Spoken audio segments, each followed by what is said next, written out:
Welcome back, everybody, to another episode of the Uncharted Territory podcast. A lot of big developments have happened, as we know. The ceasefire in Gaza, as we call it, has commenced, but not without controversy. More public sentiment is shifting away from Israel. And of course, we are still seeing that there are some big problems in the Middle East, and of course, this administration's perspective on tackling those said issues. With me today, as many of you probably know, should know, is Dave DeCamp. He's the host of the AntiWar News Show and the news editor of AntiWarNews.com. Dave, welcome to the show. Thanks so much for having me. I appreciate it. Hey, thank you, man. The pleasure's mine. I really appreciate you coming on. Dave, I love to jump right in. That is the first thing I always say to my hosts. Nobody likes fluff. I don't like fluff. I'm sure you don't as well. We're about 2 weeks into the ceasefire in Gaza. Obviously, we know there isn't really a ceasefire. 11 Palestinians have died since Israel has received their hostages, their prisoners of war. They've retreated to a certain line in Gaza. But Trump is framing the initiative to initiate a ceasefire in Gaza as a moment of peace. He had all the Arab leaders in Egypt at Sharm el-Sheikh. Dave, is Trump's declaration of peace in the Middle East vis-a-vis Gaza and the broader region, is it genuine, or do you just think it's merely a mirage? I mean, I think he's just kind of trying to will it into existence, with that summit that they had and him signing that and saying, this is it. This is peace in the Middle East.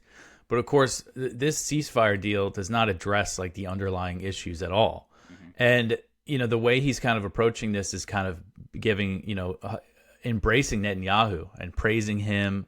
When he spoke to the Knesset, he said that they should pardon them. And if that's the way he's going to go about things, I mean, this is not going to really lead to any real peace. I'm trying to be optimistic about the ceasefire in Gaza. I mean, it's better that dozens or hundreds of people aren't being massacred every day. But as you said, it's under occupation, and they have created these lines. They say, oh, if you cross them, we'll kill you. And we've seen, a good amount of people already been shot and killed, and that just doesn't get any attention from the media. So I think a lot of people, a lot of probably Americans do think that there is like peace is broken out, and probably don't understand that Israeli troops are still in Gaza, and there's still so many question marks about this deal. And so, it's just, there's just so much uncertainty right now. And when it comes to kind of the broader region, I mean, nothing's changing in the West Bank. I think some people thought, or maybe there were some reports that said Israel, said they wouldn't annex the West Bank or something as part of this deal, but that wasn't actually part of it. They didn't make any commitment like that. And, and kind of the conversation about annexation, I think, kind of misses the fact that they are, the settlement expansion that we've seen, that is de facto annexation. And that goes on, and the settler attacks have just been so horrific. I was looking at this report from Al Jazeera, the increase in recent years. And there's been like two big spikes. One was when this current Netanyahu government came in, because in their coalition, they, when they first came together, they put out a statement that said they're going to prioritize settlement expansion with the goal of annexing the West Bank. And then after that, the settler attacks, settlers were very emboldened. Things went up after October 7th, and everybody's focus was on Gaza. We saw another spike there. So, and it's just going up, up, up. And I think with this new Trump administration, with Mike Huckabee so supportive of settlements, that's really emboldened them. So, there's no broader peace here at the moment, unfortunately. At the same time, what are the positive things? I mean, it looked like Israel was trying to basically just, yeah. So it looked like this week Israel was trying to basically end the deal, claiming Hamas was violating it by not returning all of the bodies of the deceased hostages, even though if you actually look at the deal, it was very clear, and they knew that they weren't going to be able to return all of them right away. They need to be dug out of the rubble. And Israeli officials even acknowledged that some of them they might never get back because, I mean, just look at the rubble in Gaza. So I was worried that they were going to use that basically to just restart like the heavy bombing and everything. But yesterday we saw U.S. officials say, no, they're not. Hamas is committed to the ceasefire. They haven't broken it. So I mean, I guess that's a good sign, but for now, I don't foresee like a restart of like the really horrific military operations soon. But I'm kind of worried that this might kind of be the status quo for a while, like this Israeli occupation of Gaza, where we see a few Palestinians killed every day, and they still mess around with the aid. Like as far as I understand it, the aid, they still haven't like let the aid really flow. Like they're still keeping some crossings closed. And I fear it's kind of just going to be like this for a while.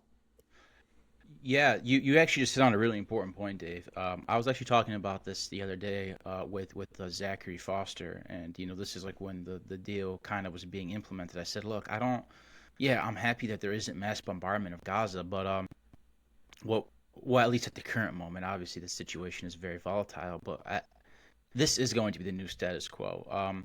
Gaza has been West Bankified, and what do I mean by that? There is a brutal, intense occupation that regulates life of Palestinians on a daily basis in a very inhumane manner.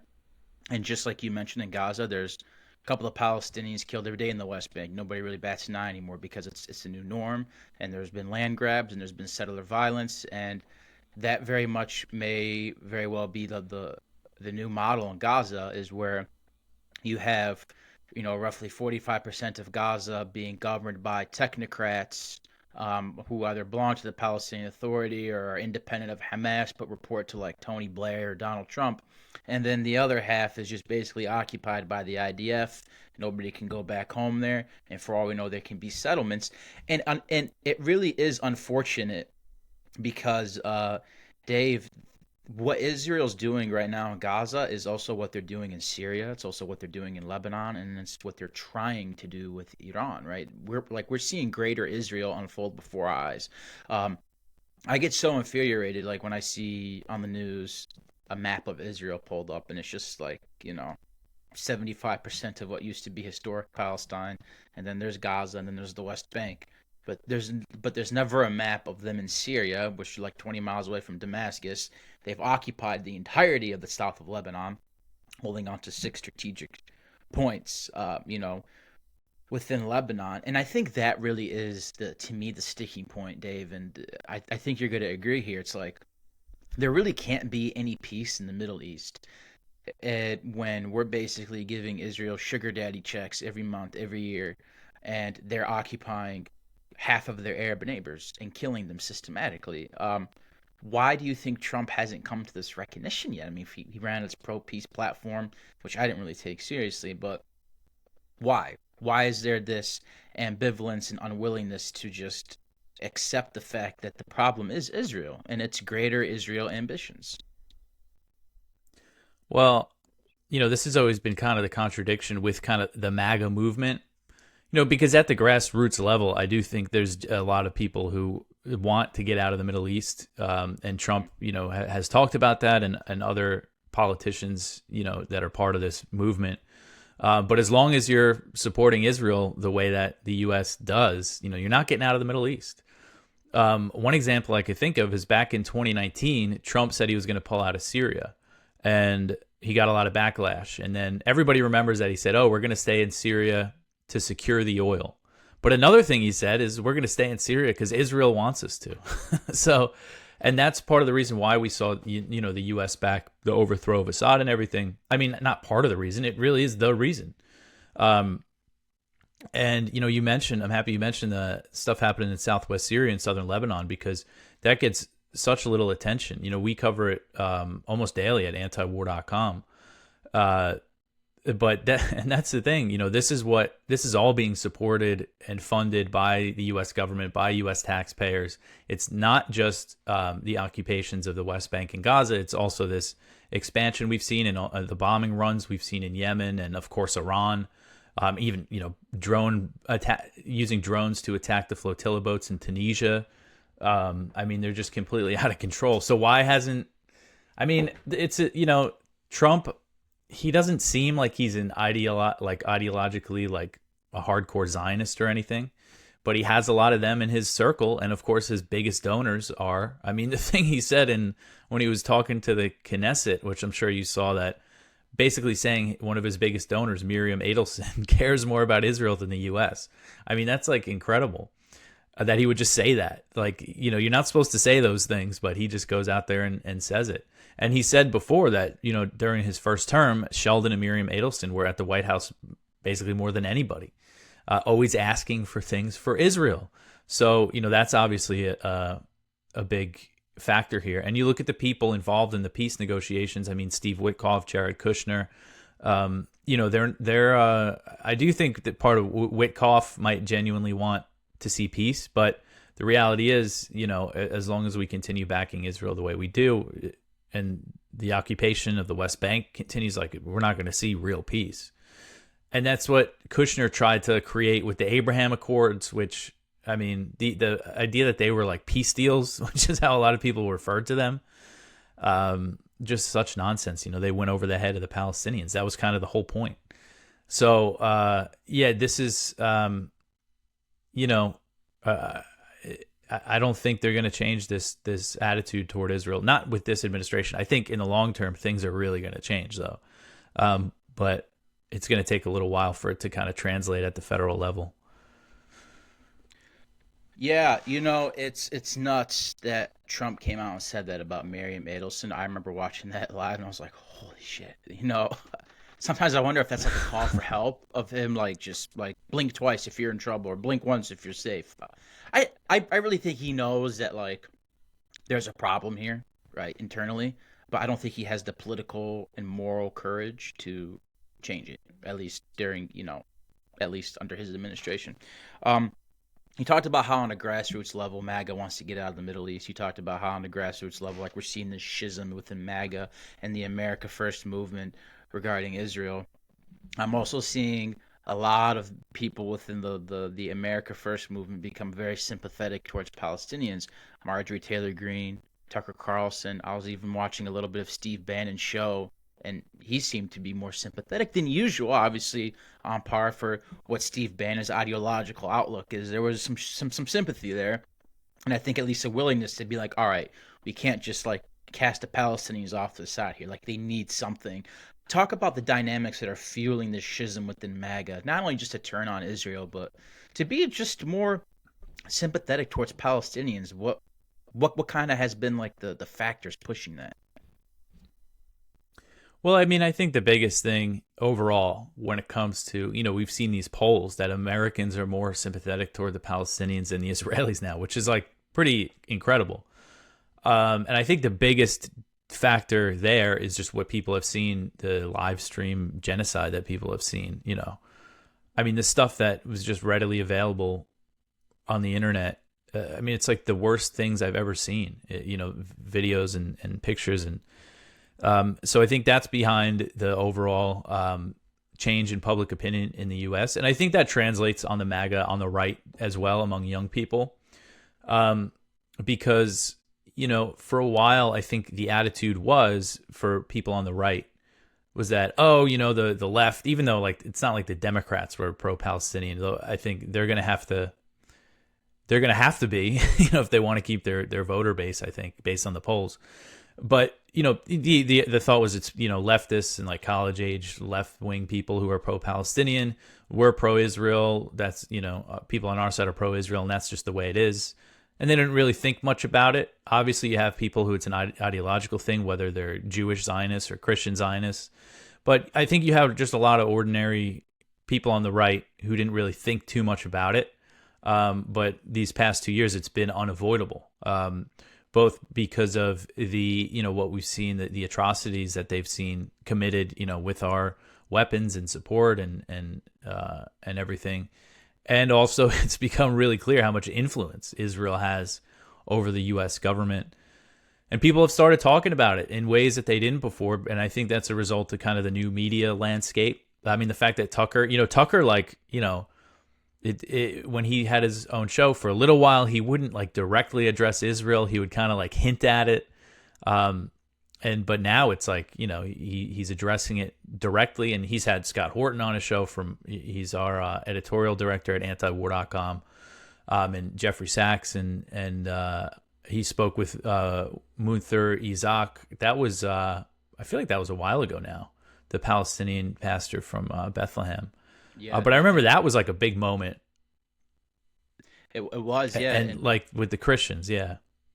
I, man, it's kind of like you and I have telepathy right now. So you beautifully answered the question of why MAGA is shifting away towards Israel, but there's also like an explicit component within MAGA that has always been like a very central focal point, is like Christianity, right? Christianity, Catholicism, and now why? But why do you think in particular, Dave? It's the Christians who are Republicans and who used to be so caught up on this notion of like Judeo-Christian values being the main reason why we have to support Israel, are now backing off that claim and saying, wait a minute here, like the way I view Israel-Palestine is fundamentally altered.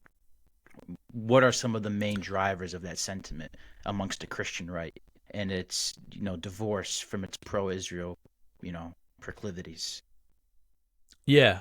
Yeah. Well, I think, there's kind of a lot to it. Because it's kind of a uniquely American thing, this Christian Zionism. And it's mainly among evangelicals, dispensationalism. It's like a specific strain. I used to think, I was wrong, that it was like all evangelicals, but that's not the case. And so, there's a few reasons here, but I think, I can't really speak for evangelicals. I don't really know what that's like for them, but you have people like Mike Huckabee who, it is like they claim that God has given the modern state of historic Palestine to the modern state of Israel, and that's it. No matter what they do, they can do no wrong. It's all been, prophesied before, and this is just the way it is. And there are pastors and churches here in the U.S. that teach that. And that's kind of seeped into other Christian denominations where like they don't actually have a theological reason to support Israel, which is true for Catholics. Globally, Catholics are not pro-Israel. In the U.S., a lot of them tended to be, because many of them were kind of on the political right. And that's just, again, kind of the way it is on the political right in the U.S. You're pro-Israel. But again, among Catholics, I mean, the Vatican, there's no theological reason to support Israel in this way. And I think learning about how Israel has treated Christians in the past has been a big thing for Catholics and other Christians. Let's see what else, because this is a topic I've been, pretty interested in seeing this shift. And with evangelicals, and I don't mean this as like as some kind of diss against evangelicals, but again, I'm a Catholic. I'm a cradle Catholic, but I had a big reversion in 2023, so it's kind of new to me again. But I know evangelicals, like some of them, some of them don't even go to church, or they hop around. They find churches that they like. Like if you're a Catholic, you have to go to mass. Usually, you find a local church that you like, and that's where you go. But I know with evangelicals and Protestants in general, if their pastor starts teaching them something they don't like, they're going to go to another church. Or some people, I have friends who are evangelicals who just stay home on Sunday and read the Bible and pray. So, there's kind of a more independent like mindset, like, so if people start thinking a different way about an issue, they can kind of find the church that suits them in that way. So I think that's something that's probably happened a lot among a lot of young people, younger Christians. And they see the evil that we're supporting, and there's just nothing Christian about that. And also, the Catholic Church being bombed, the Orthodox Church being bombed in Gaza. The Catholics in Gaza have had a very like online presence. They post pictures and videos from their daily masses and daily rosary prayers, where you could hear bombing outside and everything. And I think Catholic leaders in the Middle East have done a good job, especially Cardinal Pizzaballa, who's the Latin Patriarchate, done a good job being outspoken about what's happening in Gaza and the West Bank. So I think just people learning about those things has just really, changed things. And it used to not be this way. I mean, I remember when I was younger, and it's like I didn't know anything about the history of Israel, and you go online and like watch a PragerU video about it or something. It's like, but now it's just, things have just changed so much.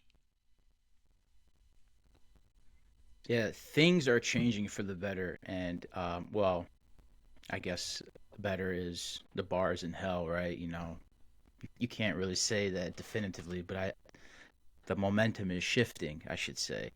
Um, Israel's treatment of Christians and Catholics have been really in the spotlight, and I actually do think it's one of the reasons why you're seeing this shift, like amongst, you know, I'm gonna use this word lightly, but self-identified or who the media labels as Christian nationalists is.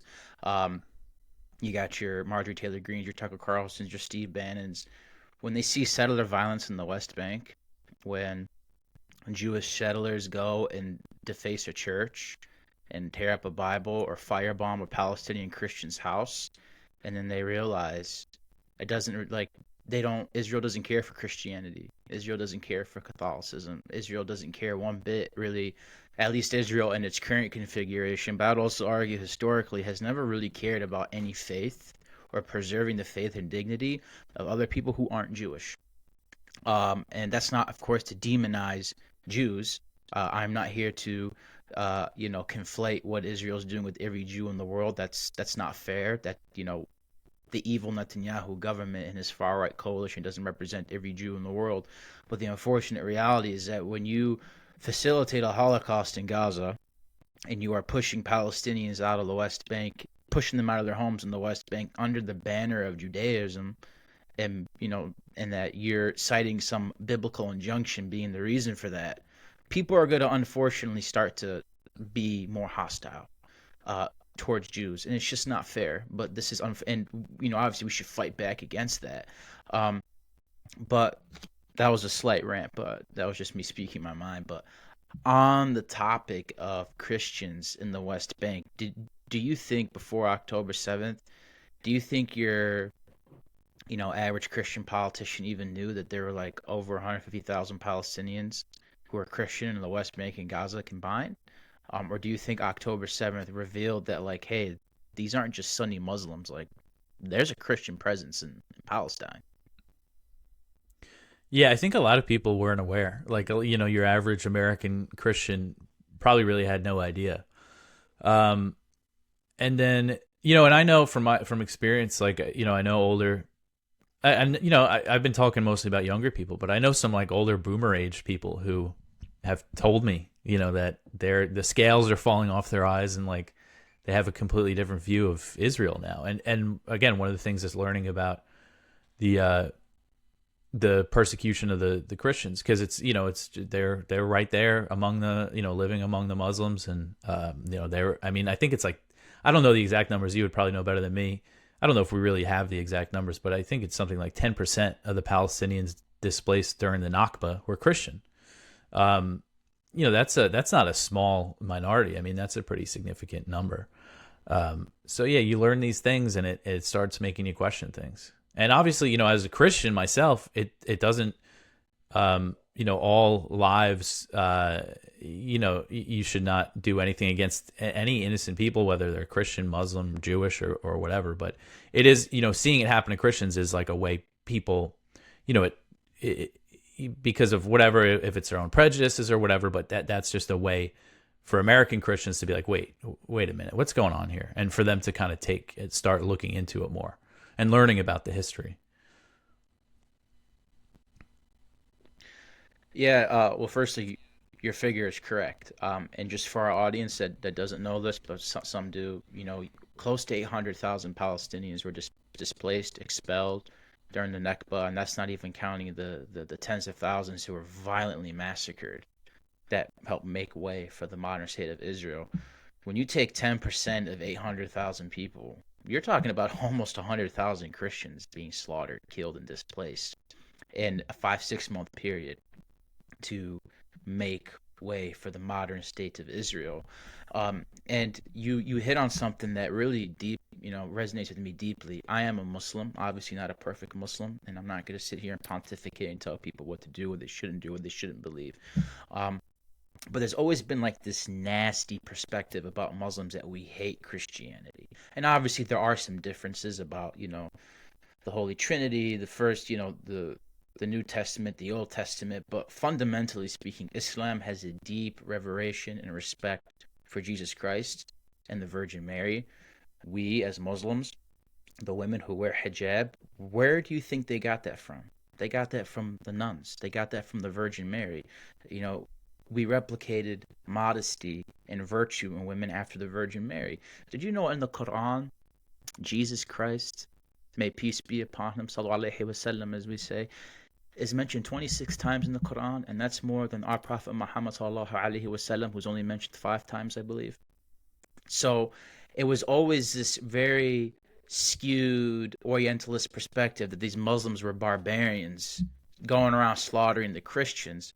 But in reality, it's actually the Muslims in Palestine who have been protecting the Christians. There's an Armenian church in Jerusalem that Israel actually, like the settlers, went and they incurred upon it. Armenian Christian church, I should be explicit here. Last summer, and they tried to take it over and they started vandalizing it. It was actually Palestinian worshippers from Al-Aqsa, Muslims, who came down and protected their Christian brothers and sisters from being persecuted by the violent Israeli settlers. So I really want people to understand that Islam is not anti-Christian. It's not. I mean, even the Palestinian Authority in the West Bank protects churches. Hamas, for as flawed as they are, there has been churches in Gaza for the past 20, 15, 16 years, even when Hamas ruled it. But can you find a church in Israel? Can you find a church in Israel where Christians could, openly pray and practice their faith without being spat upon? And I apologize for the rant, but Dave, that's where anti-war news comes in, right? You guys have been so instrumental in pushing back against Israeli nonsense and Hasbara propaganda about what's happening in Gaza and the West Bank and treatment of Christians.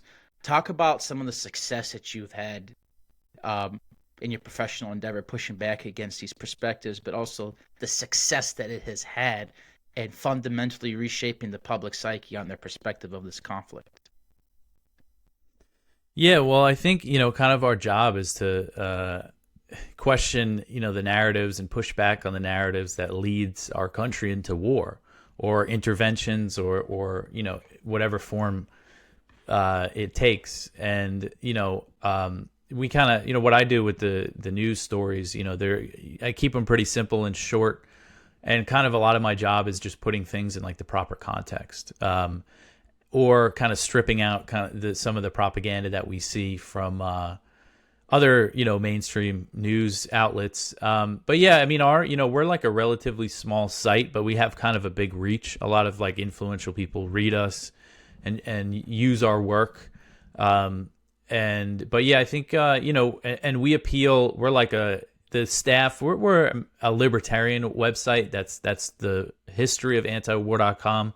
My boss, Eric Garris, and Justin Raimondo, they founded it in 1995. It's been around for a long time. Justin, unfortunately, passed away in 2019. But, Justin was a libertarian, but he was what you would consider a right-wing, paleo-libertarian. And he wrote a lot about kind of the history of kind of the non-interventionist right in America. And that's kind of the direction that he came from. So we kind of appeal to people on the right. And, it's interesting because when the Ukraine war was really, well, it still is. I was going to say when it was really raging, but when it was going on under Biden, and there was kind of a lot of right-wing opposition to that policy. We got a lot of people on the MAGA side to start reading us and everything. And then October 7th happened, and, this kind of always happens when a new war starts. We lose some people who support it, and we gain some other people. So October 7th happened, and, it felt like we lost some people. But then, things started coming around again. And I think it is really significant what's happening with, Tucker Carlson, Matt Gaetz, Marjorie Taylor Greene, these people, especially Tucker. I mean, he's one of the most influential people in the media on the right in the country, if not, the most. And because of his views on Israel, the establishment conservatives are just trying to destroy him and cancel him or whatever you want to call it. But that doesn't work these days, especially when he could just have his own channel on YouTube that gets more views than the cable news networks did anyway.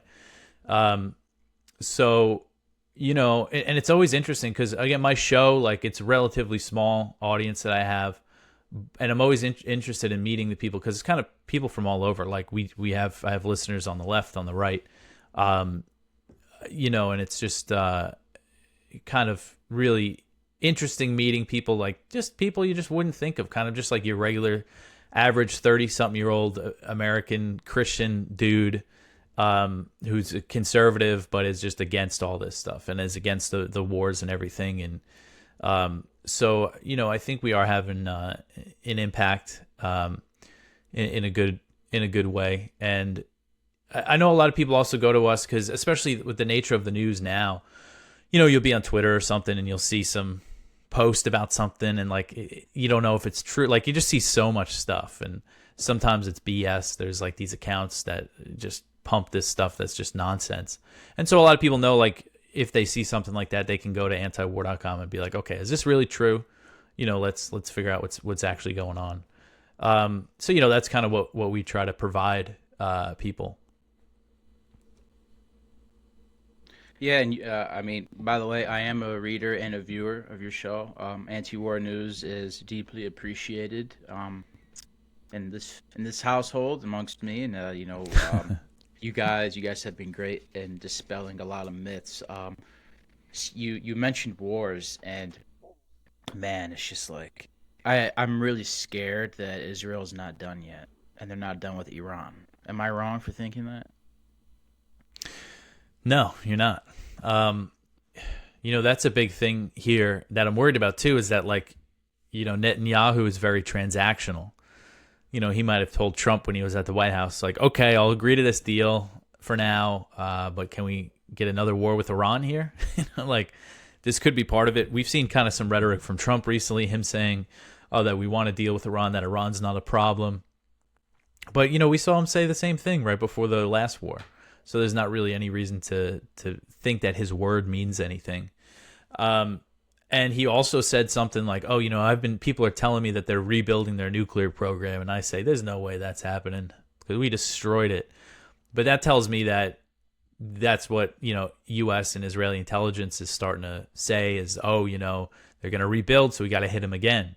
And, the U.S. is essentially demanding Iran's surrender, like just giving up its sovereignty to the U.S. The deal that they want is them to just get rid of their nuclear enrichment program and start limiting their, putting limits on their ballistic missiles, which that's just not going to happen. Like the fact that they think they can even ask that after this war, it's like the only thing they have to hit back at Israel and the U.S. is their missile program. So you think you're going to like launch a war with them and then say, all right, now you got to put limits on your missiles. And then the other demand is they want them to cut off like funding to Hezbollah and the Houthis, and which we don't even really know the extent that they actually support the Houthis in Yemen, but that's another demand.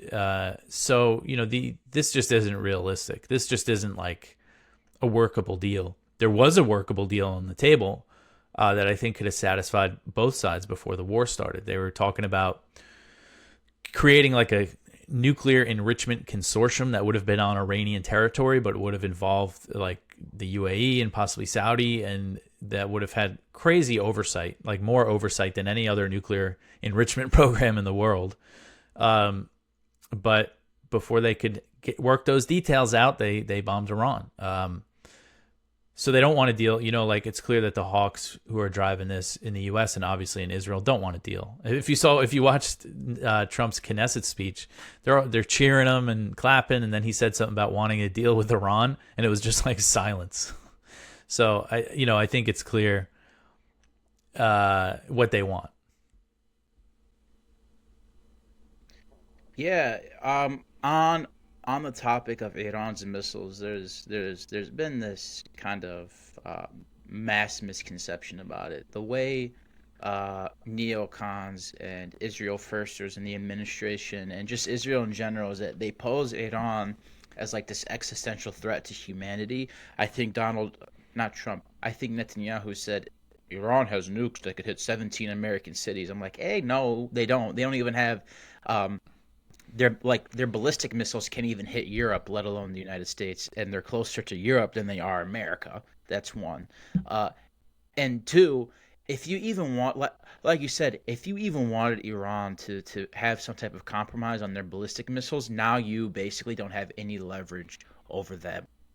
over that, because now they proved that America's word is useless, and that Israel will always try to put Iran in its crosshairs, and that as limited as their capacity to strike back is, they still need something in their arsenal to establish deterrence.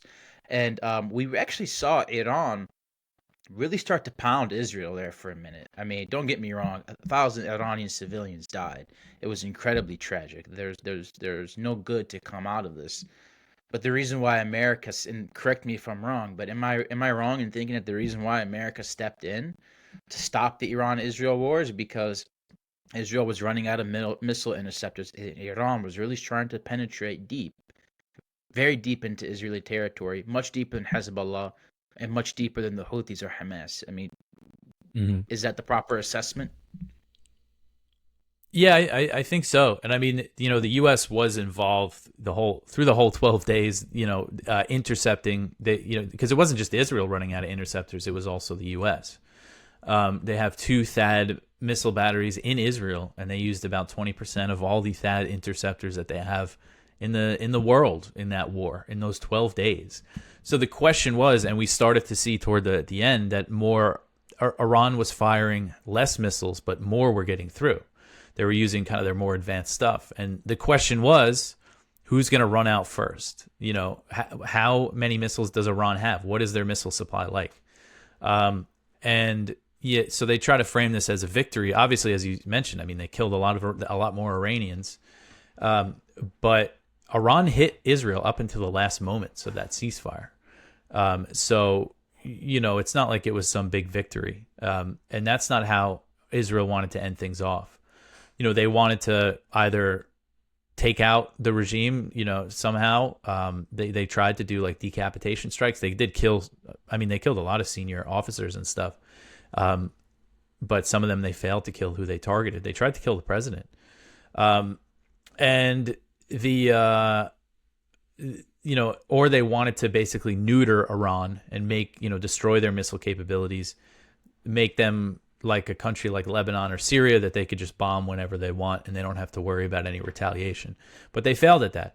So that's the reason why they want to do it again, because they didn't achieve that goal. It wasn't about the nuclear program. I mean, I think it's very clear that was the pretext here for all this. They want to just make Iran a weak country, and just basically shatter the country so it can't pose any kind of threat to Israel's expansion in the region. Yeah, it kind of touches upon what we said earlier. Israel is making its neighbors weak, and the Palestinians are an example of that. They have no way of fighting back against the occupation, but it's also, they can bomb Gaza and the West Bank whenever they want. They can do the same thing in Syria. They can do the same thing in Lebanon. I mean, they can even do the same thing in Iraq. And they violated Tunisia's sovereignty when they had that little drone fire some type of incendiary on the Samud flotilla. But really, to wrap things up here, ultimately, Americans are starting to feel very fed up with war, regardless of what your opinion is on Israel, Palestine. Not us per se, but the average American. And that, how much do you think Israel's genocide in Gaza? Do you think it's enough what the average American is seeing to actually fundamentally change the political landscape? Like, do you feel that Republicans and Democrats now have to be much more cautious of their embracement of Israel and taking money from AIPAC and just being so, outright anti-Palestinian? Or is this just a temporary phase, and once everything kind of dies down in Gaza, everything goes back to normal? I don't think this is going away. I think it's going to take time, again, till we really see it translate into like a change in U.S. policy. But I think even this upcoming election cycle, I'm aware of several Republicans who are trying to primary people running as Republicans who are running on anti-AIPAC campaigns. And I mean, if that becomes more of a thing, more popular, I mean, on the Republican side, I mean, that would be huge. And, we saw with Harris, with her campaign, I mean, it was a huge part. I think that her refusal to condemn the genocide and to say promise she was going to end it was, a big part of her downfall. There was other reasons too, but I think it was significant, and polling has showed that that was a big deal for people, why a lot of people stayed home. And so it's something that they're going to have to deal with. I don't think it's going away. People are trying to wish it away on the pro-Israel side. But again, the way that the conversation, it's just out there now. It's not a taboo. You can go on these big conservative shows now and talk about this. And the fact that, they don't even want that. They don't want you to even talk about it. And they're beyond talking about it now that many people are criticizing it. So I don't think it's going away. And unfortunately, we see some stuff like we're heating up for war with Venezuela. Like the war machine's not gonna go away, and people are just kind of lining up to support some of this stuff that we're seeing. But when it comes to the Middle East and Israel, I think things are going to change pretty fundamentally in the coming years. Unfortunately, though, probably not fast enough for many of the Palestinians in Gaza. Yeah, that is the morbid aspect of this is like, obviously the 2026 midterms are coming up, and that could really shake up the House and the Senate, and that could ultimately recalibrate, the calculus of whomever assumes the presidency in 2028 in terms of what policies they want to adopt, right? If you have more or less pro-Israel figures in Congress, that's certainly going to play a part. I do want to end actually talking about Venezuela. It's something that is incredibly neglected in the media. I'm sure you saw the report. Trump okayed some type of like CIA overt operation to overthrow Maduro, I think. What the hell's going on with that? Why is America lining up to bomb and, do regime change in Venezuela? What's pushing that? Who's pushing for this nonsense in the administration? Yeah, so this is something, they tried to do in the first Trump administration in 2019. They recognized Juan Guaido, who was a member of the National Assembly. They claimed that the election was rigged, and then they recognized Guaido as the president, and they imposed these really harsh sanctions, which Venezuela was already in a serious economic crisis, and it just made everything worse. And they tried to back a coup against Maduro, and it failed pretty miserably. Like, I don't think they ever really had a shot at it. But it's something, at the time, who was driving it in the administration? It was really John Bolton and Elliot Abrams. But on the outside was Senator Marco Rubio. And this has been kind of a fantasy of his for a while. At the time, he tweeted a picture of Muammar Gaddafi at the moment he was being brutally killed on the side of the road as a threat to Maduro. And that's who our Secretary of State is now. And he's also Trump's national security advisor. So this is really being led by him. And, it's kind of an ideological thing for him. He is the son of Cuban immigrants, and you see a lot of Cuban and Venezuelan immigrants or, first-generation Americans with that background who are very anti, against the Cuban government, the communist government, and the socialist government in Venezuela and Nicaragua. They see them as all kind of propping each other up, and they want to take them down. And this is a reason why we still have an embargo on Cuba. I mean, 60 years later, more than 30 years after the end of the Cold War, is because there's a voting bloc in Florida that of Cuban expats and their children who don't want, the idea is that they want the government to change so they can go back there. Or at least that used to be the idea, but somehow those sanctions still linger. But this is being pushed by that kind of faction, which does have influence on our government, especially Rubio. He really represents that kind of ideology. And then you have the fact that Venezuela has the most oil reserves in the world. They have a lot of minerals. They have a lot of resources, and the U.S., I guess, wants a piece of that. Maduro, according to the reports, has offered a deal that would basically give U.S. companies access to all this stuff. But the U.S. has said no. They cut off diplomacy with him. So there's a few things I think driving it. One of them is the resources. The fact that they view Venezuela as the post Hugo Chavez Venezuela as hostile to the U.S., kind of aligned with China and Russia According to these reports, though, Maduro was ready to cut off, reduce ties with China and Russia and open up more with the U.S., which is something I think ultimately Trump would be fine with, but I think what's driving it now is Marco Rubio and this kind of ideology. And then you have the CIA. It's just, they're just looking to, looking for war. I mean, they're looking for conflict. It's just the nature of these agencies and stuff. So that's part of it too. But we've seen them, bombing these boats in the Caribbean, and they claim that's to, about drug trafficking. But I think this is all kind of part of this push for regime change in Venezuela. Yes, the mighty war machine rages on, but luckily we have AntiWar and Dave DeCamp and the rest of the military restrainers on our side to hopefully fight back against this machine. Dave, thank you so much for coming on the show. I deeply appreciate the work you've done, your organization's done, and pushing for a more sane American foreign policy, and also just your sympathy and empathy in the humanization of Palestinians. Greatly appreciated. And I know a lot of people who have cited your show and anti-war's news work as the reason why they've shifted away from Israel, or have at least become more aware of the suffering of the Palestinians. So, Dave, thank you so much. It was an honor. Yeah, thanks so much for having me. I really appreciate it. You're welcome.